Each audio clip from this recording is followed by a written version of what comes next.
اعوذ باللہ من الشیطان الرجیم بسم اللہ الرحمن الرحیم اللہم صلی علی سیدنا مولانا محمد وعلی آلہ وصحبہ وبارک وسلم۔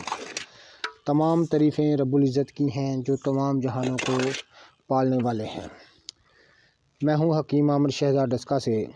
ناظرین کرام، ایک خاص جڑی بوٹی کے متعلق میں آپ کی خدمت میں عرض کرنے جا رہا ہوں۔ یہ آپ دیکھ رہے ہیں ناظرین کرام، انیسوں ایک بہت ہی فائدے والی چیز ہے۔ تو ناظرین کرام، معدے کے جملہ امراض کے لیے کئی مرکب ادویات میں اس کو ڈالا جاتا ہے۔ تو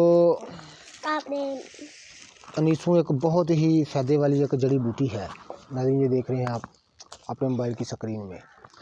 تو انیسوں چونکہ ایک جنگلی جڑی بوٹی ہے، تو کئی علاقوں میں اس کی کاشت بھی ہوتی ہے، لیکن جنگلی بہتر رہتی ہے۔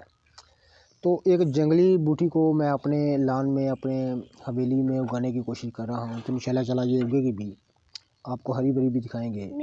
انیسوں کے پودے صحیح اس کو آپ کو ہرے بھرے بھی دکھائیں گے انشاءاللہ تعالیٰ۔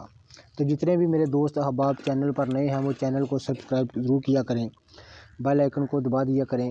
تو ناظرین کرام، اس طرح آپ بہت ساری جڑی بوٹیوں کو، ان کے بیج حاصل کر کے اپنی کھیتوں میں، اپنے گھروں میں، اپنے گملوں میں، اپنے باغیچوں میں آپ اگا سکتے ہیں، اور یہ بہت ہی خوبصورت پودے ہوتے ہیں۔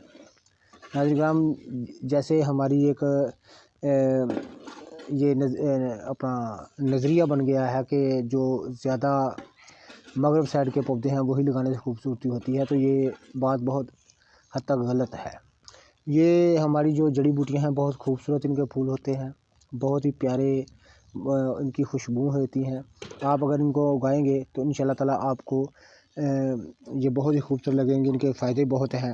ان کے تازہ انیسوں کے پتے کھانے سے معدے کے جملہ امراض دور ہو جاتے ہیں۔ تو ان جڑی بوٹیوں کو اگانے کی کوشش کیجیے گا، اور آنے والی نسلوں کے لیے یہ چونکہ ختم نہ ہو جائیں، تو آپ ان کو ضرور اگائیے گا اپنے باغیچوں میں، گھروں میں، اپنے کھیتوں میں۔ تو انشاءاللہ تعالیٰ یہ ہرے بھرے آپ کو نظر آئیں گے۔